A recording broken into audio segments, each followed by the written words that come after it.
जय गुरु जी। सत्संग bye Jaya aunty on 1 अगस्त 2015।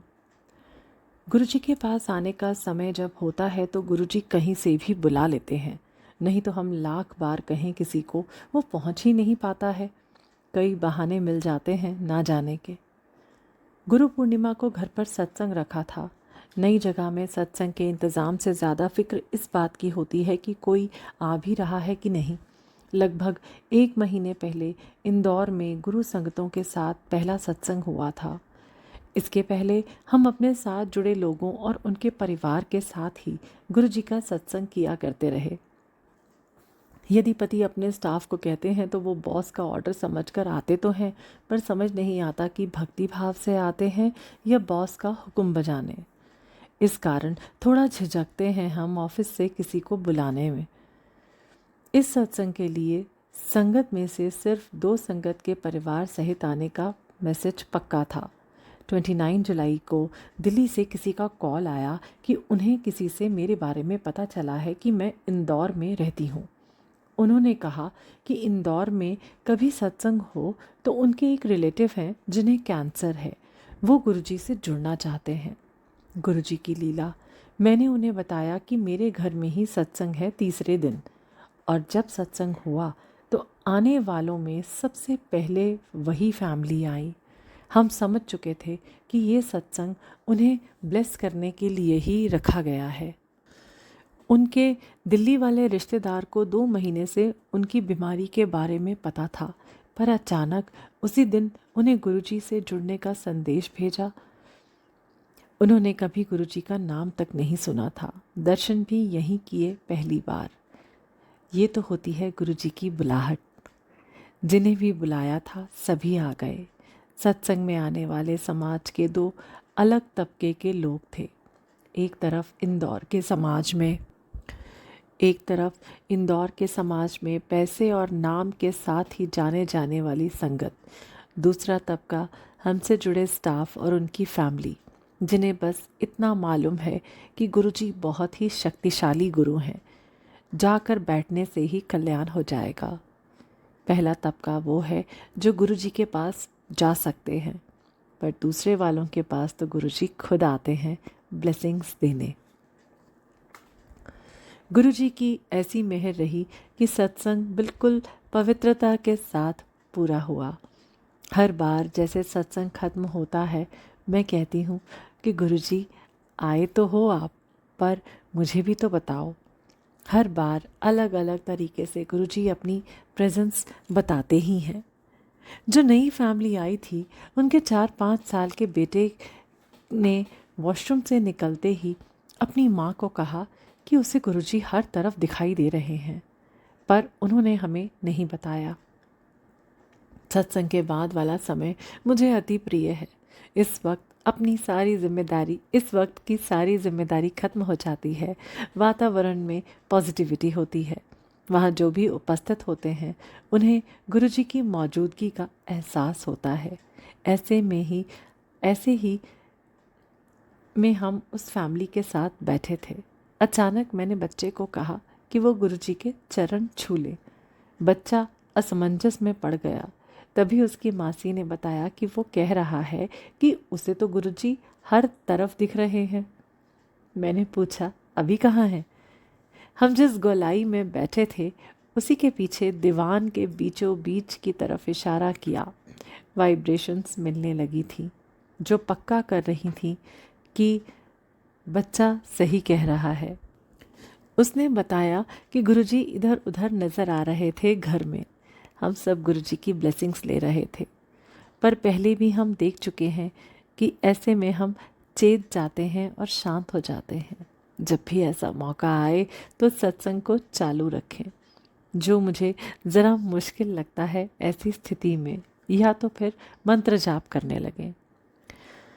कल गुरुजी वैसे ही बैठे थे जैसे घर के मुखिया ऊपर पर सभी के बीच में बैठते हैं और सुनते हैं कि कौन क्या बोल रहा है। पहले एक बार तो मैसेज भी दिया है कि सत्संग करते रहो, सत्संग सुनने ही आए हैं गुरुजी। जब मेरा बेटा 4 साल का था तो उसे गुरुजी रोज़ बाय बोलने आते थे स्कूल से। हमें लगता था कि वो घर में गुरुजी की चर्चा सुनता है, इसलिए इम्पोर्टेंस पाने के लिए ऐसा बोलता है। पर जब उसने गुरुजी के बैठने और चाय पीने के ग्लास के बारे में बताया, जो उसने कभी देखा ही नहीं था, क्योंकि छोटे मंदिर में बच्चों को ले जाना मना था, तब हमें विश्वास हुआ हम भी यदि इन बच्चों की तरह निर्मल हो जाएं, बिना छल कपट के हो जाएं, तो हमें भी गुरुजी के दर्शन इन खुली आंखों से होने लगेंगे। इकलौता और सबसे आसान तरीका है मस्त रहें। भला ना कर पाएं तो कोई नहीं, पर किसी का बुरा ना सोचें। जो हमसे दुश्मनी भी निभा रहा हो उसका भी नहीं। बस पूरी कायनात से हमें प्यार हो तो हम गुरुजी के प्यारे होंगे ही। कैसे सृष्टि हमें देती है। कुछ दिन पहले पीपल के पत्ते वाला सत्संग लिखा था। आज एक संगत के बारे में बताती हूँ। ऐसी संगत जो गुरुजी और दूसरी दुनिया को देख भी पाती हैं, और जब भी गुरुजी की मेहर होती है। आज सुबह बात हो रही थी, अचानक उनके ऑडियो सिस्टम से अजीब सी आवाज़ें आने लगीं, जिसमें उस वक्त शब्द चल रहा था। सत्संग शेयर करने में डिस्टर्बेंस हो रहा था, तो उन्होंने पॉज कर दिया। बातचीत खत्म होने के बाद उन्होंने ऑन किया तो गज़ब की आवाज़ में कोई बोल रहा था। किसी रागी की आवाज़ नहीं थी, जो इतना डिवाइन था कि आंटी अपने होश खो रही थी। आवाज़ कान में आ रही थी, पर कुछ समझ नहीं आ रहा था। उन्होंने जो सुना और समझा वो आवाज़ थी, गुरु को कोई क्या पा सकता है, तूने गुरु को पा लिया है। थोड़ा होश आने के बाद आंटी ने पूरी सीडी में खोजा तो वो कहीं भी नहीं है। मुझसे बात करते वक्त भी वो जैसे जार जार रो रही थी कि संभलना मुश्किल हो रहा था। आखिर उन्हें वो मिल गया जो हम सभी की मंजिल है। उनका कहना है कि सुबह से ही वो अपने साथ नहीं थी, चलते फिरते समाधि अवस्था में थी।